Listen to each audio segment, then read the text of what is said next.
사무엘상 7장 1절부터 12절 말씀입니다. 기럇 여아림 사람들이 와서 여호와의 궤를 옮겨 산에 사는 아비나답의 집에 들여놓고 그의 아들 엘리야사를 거룩하게 구별하여 여호와의 궤를 지키게 하였더니 궤가 기럇 여아림 들어간 날부터 20년 동안 오래 있은지라.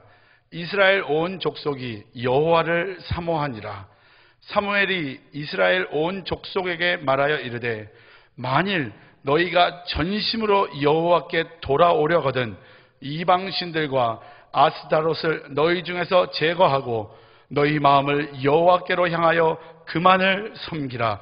그리하면 너희를 블레셋 사람의 손에서 건져내시리라. 이에 이스라엘 자손이 바알들과 아스다롯을 제거하고 여호와만 섬기니라. 사무엘이 이르되 온 이스라엘은 미스바로 모이라. 내가 너희를 위하여 여호와께 기도하리라 하매 그들이 미스바에 모여 물을 길어 여호와 앞에 붓고 그날 종일 금식하고 거기에서 이르되 우리가 여호와께 범죄하였나이다 하니라. 사무엘이 미스바에서 이스라엘 자손을 다스리니라.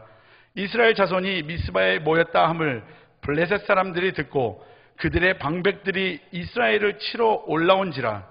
이스라엘 자손들이 듣고 블레셋 사람들을 두려워하여 이스라엘 자손이 사무엘에게 이르되 당신은 우리를 위하여 우리 하나님 여호와께 쉬지 말고 부르짖어 우리를 블레셋 사람들의 손에서 구원하시게 하소서 하니 사무엘이 젖 먹는 어린 양 하나를 가져다가 온전한 번제를 여호와께 드리고 이스라엘을 위하여 여호와께 부르짖음에 여호와께서 응답하셨더라. 사무엘이 번제를 드릴 때에 블레셋 사람이 이스라엘과 싸우려고 가까이 오매 그 날에 여호와께서 블레셋 사람에게 큰 우레를 발하여 그들을 어지럽게 하시니 그들이 이스라엘 앞에 패한지라. 이스라엘 사람들이 미스바에 나가서 블레셋 사람들을 추격하여 뱃갈 아래에 이르기까지 쳤더라. 사무엘이 돌을 취하여 미스바와 센 사이에 세워 이르되 여호와께서 여기까지 우리를 도우셨다 하고 그 이름을 에벤에셀이라 하니라. 아멘. 저는 오늘 에벤에셀의 하나님이라고 하는 말씀의 은혜를 함께 나누고 싶습니다. 지금 대한민국도요, 경제적으로 부유해지고 여유가 조금 있으니까 사람들의 마음이 교만한 마음이 생기기 시작했습니다. 그리고 한국교회도 하나님에 대한 절대 신앙을 갈수록 잃어가고 있다는 것을 저는 목사 입장에서 쳐다보면 역력히 느낄 수가 있습니다. 요즘 한국교회에서 일어나고 있는 타락한 현상들은 오늘날 한국교회가 큰 병을, 중병을 앓고 있다는 것을 우리에게 보여주는 한 장면이기도 합니다. 그럴 때 목사의 마음속에는 이런 생각이 드는 거예요. 어떻게 하면 한국교회가 영적으로 회복할 수 있을까? 그런 심정으로 이 말씀을 읽어봅니다. 한 번, 두 번 계속 읽노라면 내 마음이 현재 한국 영적 상황과 한국 상황이 너무나 딱 들어맞아요. 저는 이성을 잃지 않으려고 부단히 노력합니다. 왜? 우리는 너무 좌편향돼도 안 돼요. 너무 우편향돼도 안 돼요. 신앙인들은 정도를 걸어가면서 이 나라가 바로 되기를 바라는 거예요.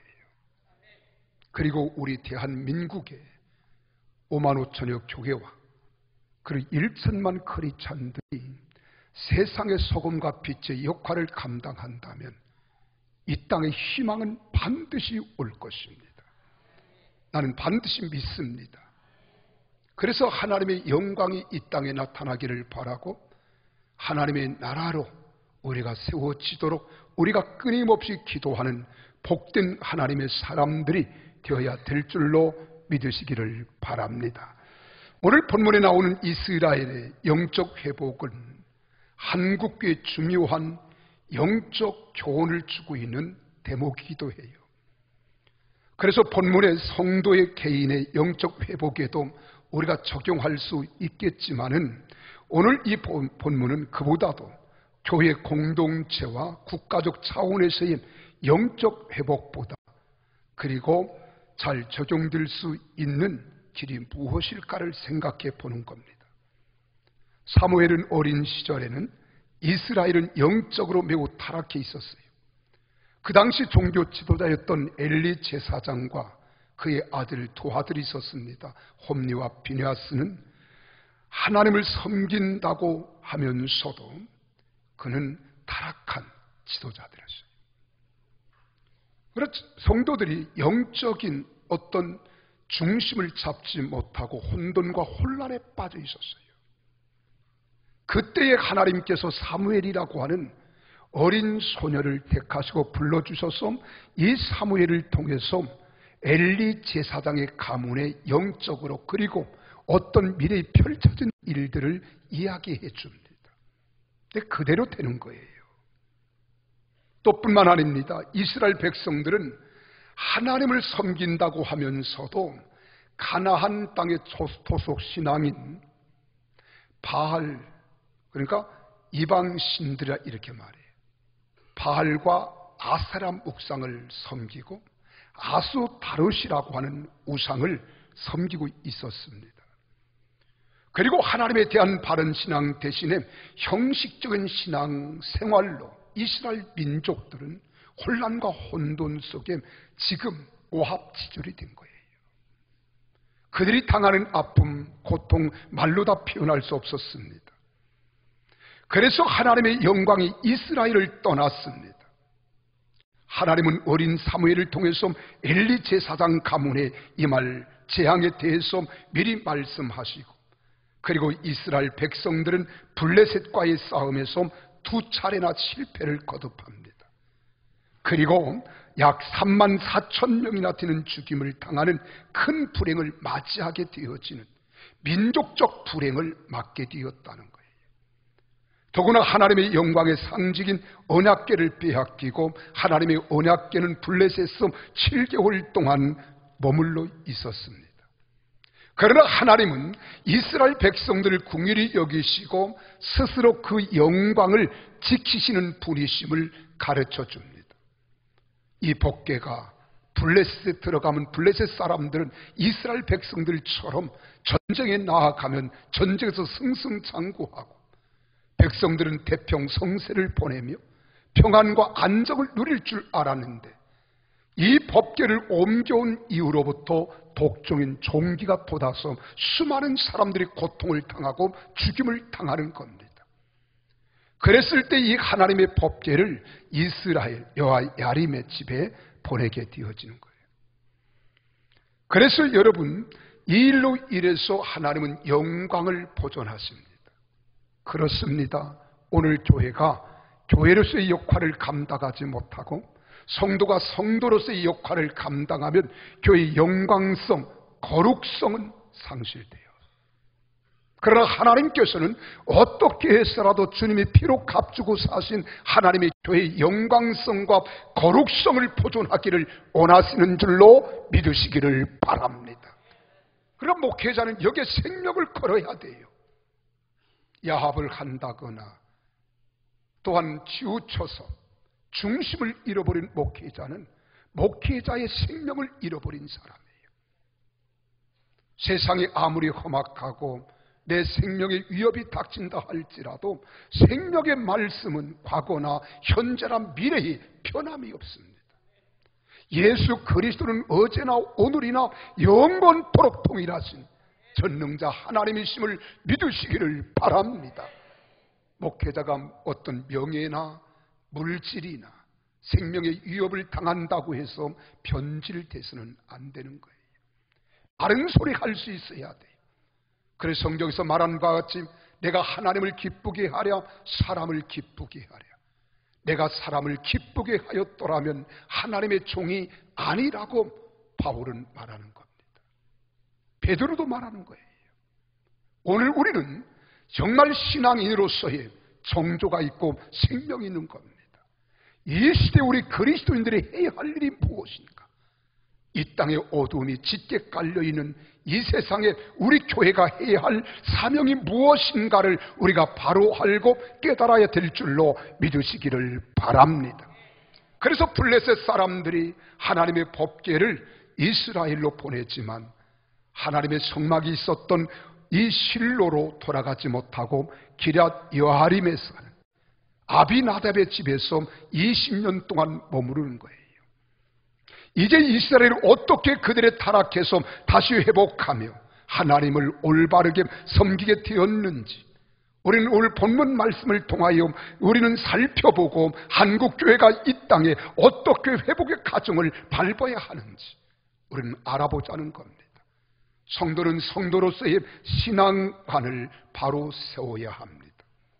교회는 교회로서의 역할을 감당할 수 있도록 교회의 역할을 상실지 않고 교회가 교회되는 참된 교회가 되어야 될 줄로 믿으시기를 바랍니다. 그러면 이스라엘 민족이 어떻게 국가가 회복되고 종교가 회복되며 개개인의 신앙이 회복되었을까요? 그 첫째는 애통하는 마음으로 하나님을 간절히 찾았다는 거예요. 오늘 2절 말씀을 같이 한번 읽겠습니다. 시작. 괴가 기럇 여아림에 들어간 날부터 20년 동안 오래 있은지라 이스라엘 온 족속이 여호와를 사모하니라. 여기 보십시오. 신앙을 회복하는 첫걸음이 뭔 줄 아십니까? 애통하는 마음으로 여호와를 간절히 찾는 거예요. 오늘 여기서 사모한다 2절에 이스라엘 온 족속이 여호와를 사모하니라 라고 하는 이 사모한다 라고 하는 말은 히브리 원어로 두 가지 의미를 가지고 있습니다. 이것은 애통하는 마음 그리고 애통하는 심령으로 간절히 찾는다는 거예요. 그러니까 애통하는 마음으로 하나님을 간절히 찾는다, 이게 사모한다는 거예요. 나는 우리 교회가 교회다운 교회가 되어지고 성도가 성도로서의 역할을 감당하며 성도로서의 길을 걸어가고 이 민족이 하나님 앞에 바로 되기 위해서는 진정 우리 가슴 속에 하나님 여호와를 사모하는 마음, 애통하는 마음으로 하나님께 부르짖는 우리 교회가 돼야 될 줄로 믿습니다. 그래서 시편 42편 1절에 말합니다. 다윗은 사슴이 쉬는 물을 찾기에 갈급함과 같이 내 영혼이 주를 찾기에 갈급하나이다라고 노래하고 있습니다. 또한 시편 63편 1절에서도 내가 간절히 주를 찾되 물이 없어 마르고 황폐한 땅에서 내 영혼이 주를 갈망하며 내 육체가 주를 앙모하나이다라고 노래하고 있습니다. 예수님께서도 산상수훈을 통하여 마태복음 5장 4절에 말씀합니다. 애통하는 자가 복이 있나니 저희가 하나님의 위로를 받을 것임이라고 말씀하고 있습니다. 하나님을 사모하는 자, 하나님 앞에 애통하며 부르짖는 자들에게 하나님이 함께 하시고 위로할 자를 위로하시며 건질 자를 건져주시고 구원할 자를 구원해 주시고 도울 자를 도와주시어서 하나님 손에 붙잡아 주실 줄 믿으시기를 바랍니다. 하나님은 때때로 자기 백성들을 고난의 풀무 속을 지나게 하실 때가 있습니다. 그것은 왜 그런 줄 아십니까? 그들이 더 이상 자신들에게는 소망이 없음을 깨닫게 하는 거예요. 하나님을 찾도록 하시기 위해서입니다. 여러분들은 자신들의 능력의 한계를 철저하게 느껴본 적이 있습니까? 아무리 발버둥을 쳐도 도저히 빠져나올 수 없는 늪속에 갇힌 듯한 때를 당한 적이 있었습니까? 그래서 이제는 하나님 외에 내가 의지할 분이 없음을 알고 그분의 도움을 간절히 찾아본 적이 여러분 속에 있었느냐 이 말입니다.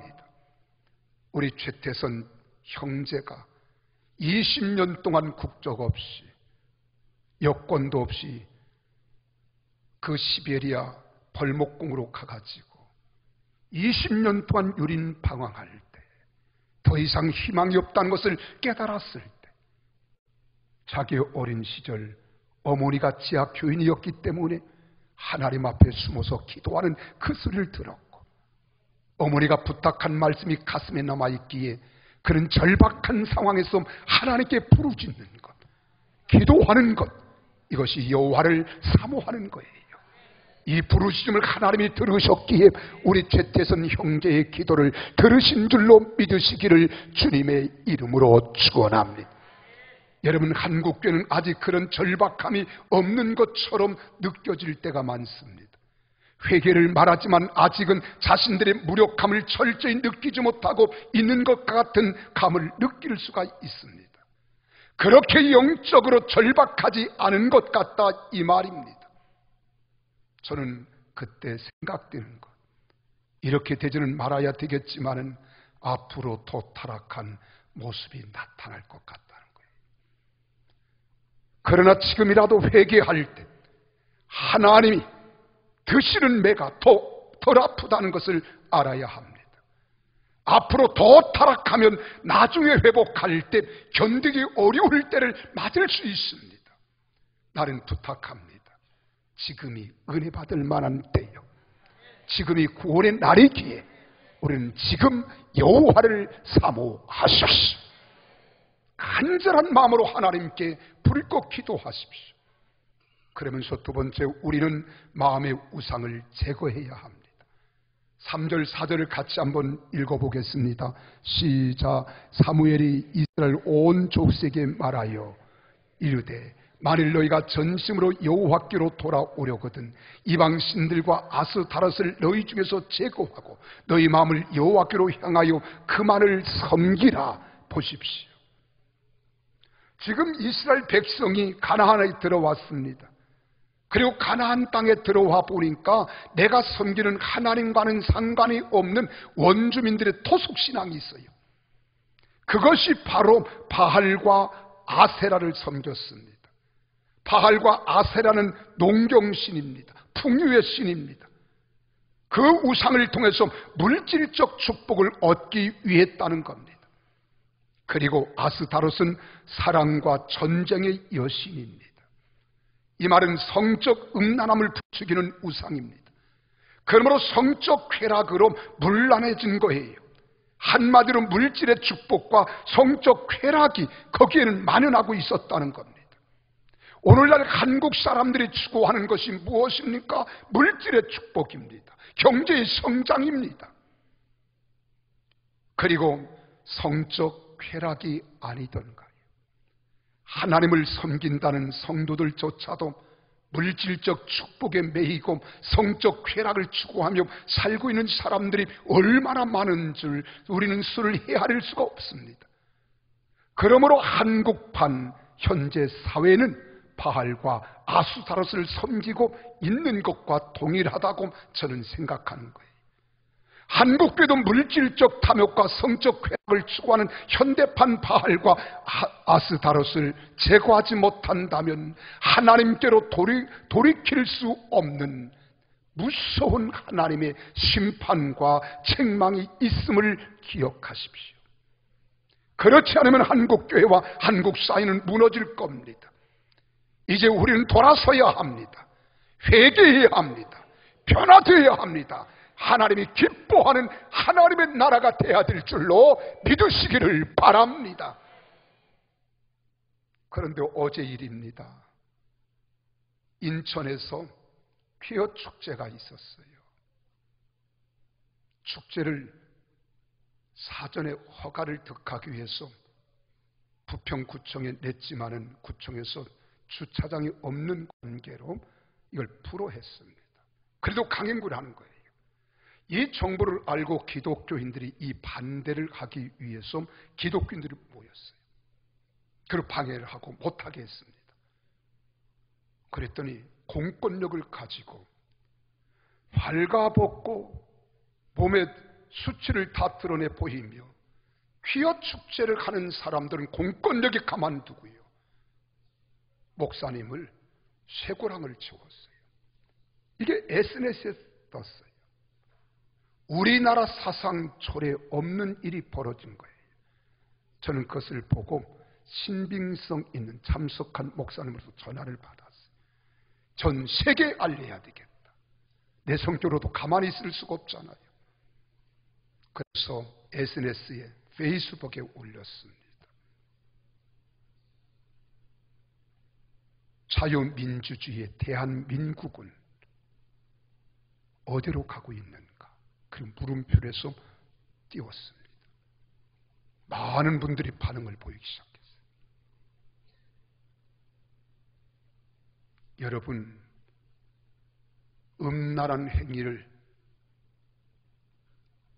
하기 위해서 퀴어 축제를 열어가는 그들은 방치하고 보호하고 이를 막는 기독교인 목사님을 쇠고랑을 채워서 3시간 동안 경찰서에서 조사를 받고 빗발치는 목사님들, 성도들이 퀴어 축제를 방해하는 사람들이 빗발치듯이 전화를 하니까 풀어줬어요. 있을 수 없는 겁니다. 지금 한국 사회가 어디로 가고 있습니까? 이런 것들이 나라를 망치게 한다는 사실을 왜 모릅니까? 영적으로 타락하면 사회가 어수선하고 혼란을 가져오는 거예요.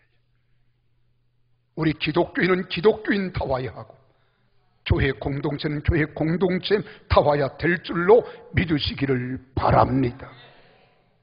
그러면 보십시오. 그 다음 어떻게 해야 됩니까? 6절, 7절, 8절에 보니까 여호와께 회개의 기도로 부르짖어야 돼요. 여호와께 회개하며 금식하며 기도할 때입니다. 사무엘은 이스라엘 백성들이 우상을 제거하고 여호와를 섬기기로 작정하자 그들을 미스바로 모이게 했어요. 그리고 그곳에서 여호와 하나님 앞에서 금식하면서 이스라엘의 죄에 대해서 공개적으로 회개토록 명령합니다. 우리 6절을 보실까요? 그들이 미스바에 모여 물을 길어 여호와 앞에 붓고 그날 종일 금식하고 거기에서 이르되 우리가 여호와께 범죄하였나이다.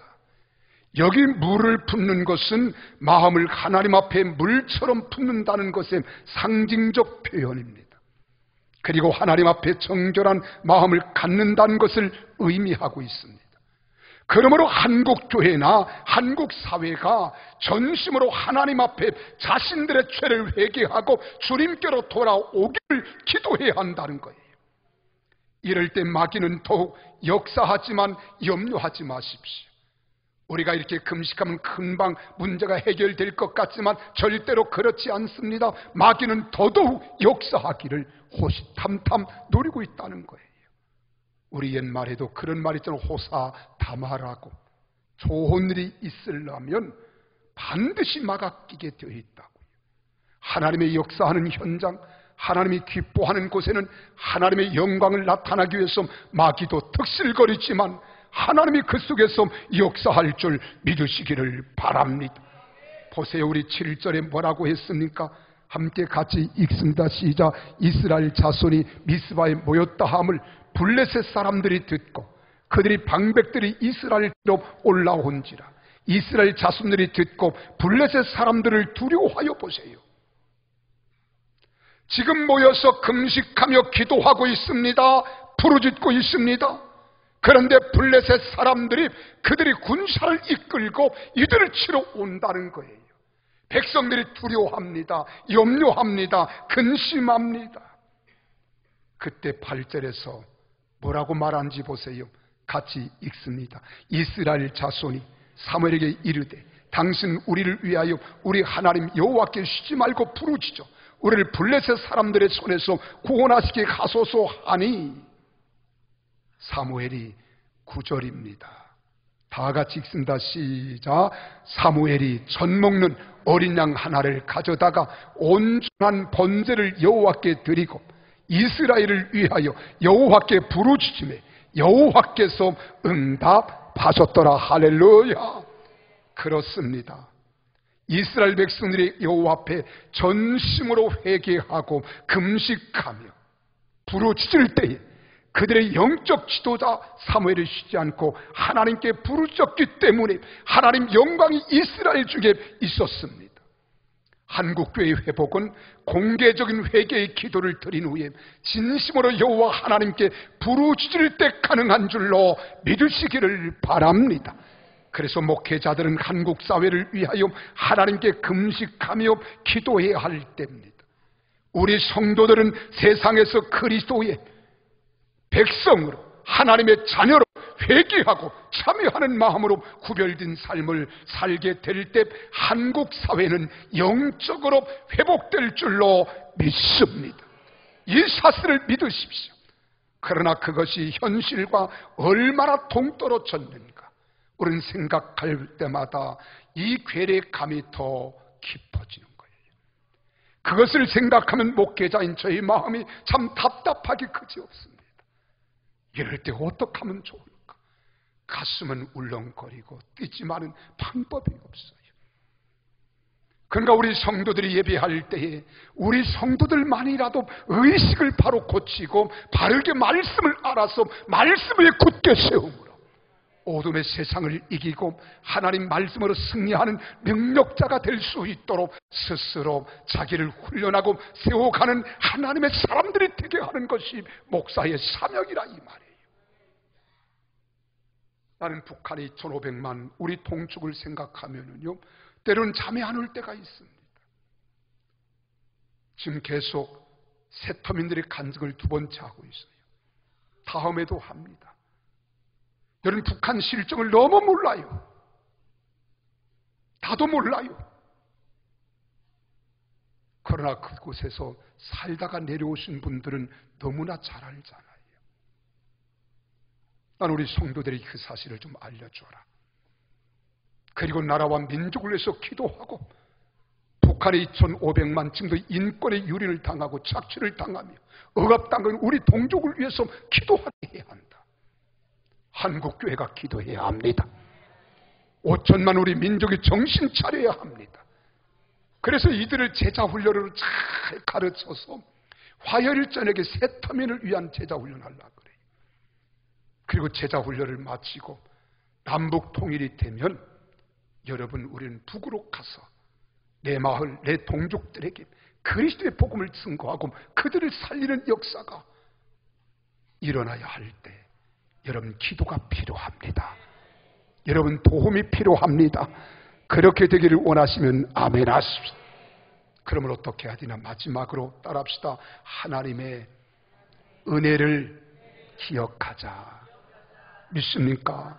하나님은 이스라엘 백성들의 회개를 받아주시고요, 사무엘과 이스라엘 백성들의 간절한 기도에 응답하시잖아요. 그래서 블레셋 군대를 친히 물리쳤었습니다. 이스라엘의 평화를 가져와 주셨습니다. 이때 사무엘은 이스라엘 백성들과 함께 여호와의 은혜를 기억하는 기념비를 세우고 그것을 에벤 에셀이라고 불렀다는 거예요. 이 뜻은 도움의 돌입니다. 사무엘이 에벤 에셀을 세운 것은 하나님이 우리를 여기까지 도우셨다는 사실을 잊지 말고 기억하며 마음에 간직하고 마음의 신비에 새기고 우리는 기억하자는 거예요. 여러분, 그 백성들이 여호와 하나님 되시는 손길을 영원히 잊지 않도록 하기 위해서 돌비를 세운 겁니다. 기념비를 세운 겁니다. 사람들은 쉽게 여호와 하나님의 도움의 손길을 잊어버리는 것이 사람들의 본능입니다. 망각은 살아가면서 필요할 때가 있습니다. 과거에 내가 받은 고통은 잊어버리는 것이 좋을 때도 있습니다. 그것을 기억하는 것이 감당하기 힘든 고통이 될 때 우리는 저절로 그것을 잊어버리게 하기도 합니다. 그러나 주님의 마음과 손길은 우리를 떠나지 않습니다. 항상 함께 하시고 동행하시고 기억하시며 이루어 주시는 하나님이심을 믿으시기를 바랍니다. 여러분이 좋은 일이든 슬픈 일이든 어려운 일이든 하나님은 기억하시는 거예요. 다 알고 있습니다. 우리 머리카락까지 세신 하나님, 우리 마음까지 꿰뚫어 보시는 하나님, 우리 마음의 생각을 다 알고 있다 이 말이에요. 그 하나님께서 우리에게 찾아오셔서 성령을 보내주시면 제일 먼저 하시는 게 뭔 줄 아십니까? 책망하신다는 거예요. 가책을 느끼게 합니다. 돌이키게 합니다. 죄에 대하여, 의에 대하여, 심판에 대하여 책망하시는 거예요. 그리고 우리가 돌이키게 하시는 거예요. 성령님이 오시면 무조건 좋은 것만 일어나는 게 아니에요. 먼저 우리 마음을 정화시킵니다. 새롭게 해주십니다. 오직 하나님의 사람으로 바로 살아갈 수 있도록 변화시켜 주시는 줄로 믿으시기를 바랍니다.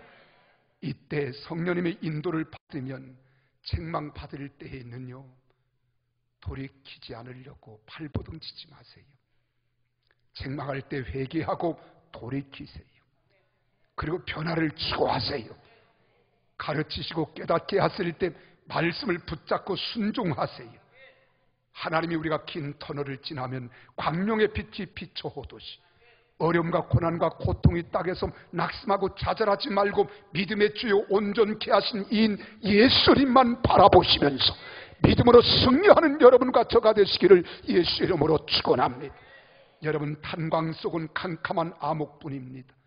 그러나 선로를 달리는 운반사를 타고 있으면 곧 밝은 곳으로 인도됩니다. 우리는 호감에 짙어 두려움 때문에 주님에 대한 믿음과 의를 잊을 때도 없잖아 있습니다. 그러나 주님은 우리를 빛과 영광의 나라로 인도해 주시려고 대기하고 계시는 주님이시고, 나를 도와주시려고 내 곁에 계신 주님이심을 믿습니다. 그래서 로마서 8장 26절에 말합니다. 이와 같이 성령도 우리의 연약함을 도우시나니 우리는 마땅히 기도할 바를 알지 못하나 오직 성령이 말할 수 없는 탄식으로 우리를 위하여 친히 간구하시느니라. 할렐루야. 여호와 하나님은 언제나 오늘이나 내일이나 영원히 동일하신 하나님이심을 잊지 않은 성도들이 다 되시기를 바랍니다. 한국교회에 관한 안타까운 소식을 우린 접할 때마다 나의 마음은 참 답답하기 그지없습니다. 하나님의 영광을 드러내야 할 교회가 일부 타락한 목회자들과 성도들의 잘못으로 한국 사회로부터 비판의 소리를 들을 때 목회자로서 저는 쥐구멍이라도 찾아 들어가고 싶은 심정뿐입니다. 이스라엘이 하나님 앞에 회개하고 돌아오는데 여러분, 수십 년의 시간이 걸린 것을 기억하십시오. 한국교회가 하루아침에 변화를 가져올 수는 없지만 한국교회가 회개하고 돌아오려면 많은 시간이 걸릴 것을 여러분 잊지 마십시오. 그리고 이스라엘이 하나님 앞에 돌아오는 데는 사무엘이라는 한 위대한 영적 지도자의 역할이 중요했다는 것도 잊지 마십시오. 그런데 그 배후에는 사무엘의 어머니 한나의 기도가 있었다는 것을 명심하시기를 바랍니다. 평범한 한 여성의 눈물 흘린 헌신의 기도와 자녀를 하나님께 드리는 희생이 이스라엘이 영적으로 회복되는 밑거름이 되었다는 겁니다. 오늘 사랑하는 여러분, 나라와 민족을 위하여, 우리 가정을 위하여, 이 상황과 현실을 위하여 기도하실 때 하나님은 결코 여러분 기도를 외면하지 아니하시고 들으실 줄로 믿으시기를 바랍니다.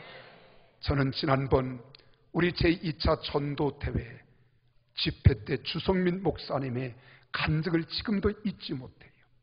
아버지는 저 시골에서 목회하는 목사님이었어요. 먹을 것이 없어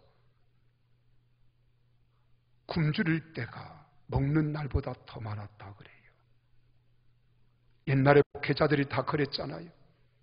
그때 목사님은 위암으로 세상을 떠났습니다. 그 후에 몇 년이 지난 후에 그 어머니도 백혈구라고 하는 혈액암으로 몸져 누웠어요. 그러면 아들로서 어머니 침상 옆에서 간호할 때 피곤해서 평상 침대 옆에 누우면 서로 잠이 온대요. 그러면 새벽 2시, 3시에 피골이 상접된 어머니는 침상을 기어 내려오셔서 아들의 가슴에 손을 얹고 기도한대요. 하나님, 이 아들이 나라를 구원하는 아들이 되게 하소서. 세계적인 아들이 되게 하소서. 그리고 어머님이 힘이 없어 아들의 가슴에 의지한 채 기도를 드리면 압박에 못 이겨서 잠에서 깨어난다는 거예요. 그때 어머니 소리를 들으면 한없이 흐르는 눈물을 감추지 못하고 흐르는 눈물이 아들의 가슴에 머리 위에 얼굴에 뚝뚝 떨어진답니다. 어머니가 놀랄까봐 그 말을 인기척하지 못하고 어머니가 기도를 마치고 올라갈 때까지 그 압박을 받으면서 참고 견딘대요. 그런데 어머니가 임종의 날이 가까웠을 때입니다. 어서 쿵 하는 소리 들어보니까 어머니가 침상에서 아들을 위해서 예전과 다를 바 없이 기도해 주려고 내려오시다 그만 떨어지신 거예요. 그럼에도 엉금엉금 기어오시더니만 아들이 누워있는 자리에 와서 이제는 손에도 힘이 없습니다. 의지할 것 없습니다. 온 몸은 피골은 상접됐지만 아들의 가슴에 의지한 채 압박감은 오지만 기도를 끝까지 듣는 거예요. 그때 어머니 기도는 변함이 없었답니다. 하나님, 이 아들이 세계를 구원하는 세계적인 아들이 되게 하옵소서. 근데 압박감이 더 강해오더래요. 보았더니 어머니 마지막 그 기도를 마치고 가슴에 의지할 것 없어 압박을 가면서 그대로 고개를 떨고 드는데 그대로 세상을 떠났답니다. 그 사실이 그 아들에게는 한이 되는 거예요. 저 일산에다가 아무도 없는 곳에 개척하고 오직 하나님 영광을 위해서 아버지 대를 이어 내가 멋진 하나님의 영광의 목회자가 되어야 되겠다. 지금 개척 17년 만에 출석교인만 8,000명이 모이는 교회가 되었고 전국과 세계를 다니면서 주의 복음을 전하는 사역자가 된 거예요. 우리 교회 한 분 한 주간 와서 부흥회를 해달라. 그랬더니 목사님은 2022년까지 꽉 차 있습니다. 그래서 목사님 한번 시간을 비워보겠습니다. 가장 그래도 불투명하지만 내일은 2020년 내년 후년이에요. 11월 달에 가서나 한 타임 있을지 모르겠습니다. 그때 대만 인도네시아 계시더라고요. 전 세계를 다니며 복음을 전하는 자가 돼요. 여러분 기도 헛되지 않아요. 우리 최태선 성도님 기도할 줄 몰랐잖아요. 사모하는 마음을 가지고 기도했더니 들으시고 그 다음날 하나님이 유인으로부터 떠날 준비하라고. 하나님은 살아계시는 거예요. 오늘날도 하나님은 한나와 같은 기도의 사람, 믿음의 사람을 찾고 계십니다. 여러분들이 한나와 같은 믿음의 사람, 기도의 사람이 될 수 있기를 여기 목사는 간절히 바람하지 않습니다. 이런 성도들이 되어질 때 여러분이 살고 가문이 살고 우리 교회가 살고 이 나라의 이민족이 바르게 살아갈 줄로 믿습니다. 기도하겠습니다.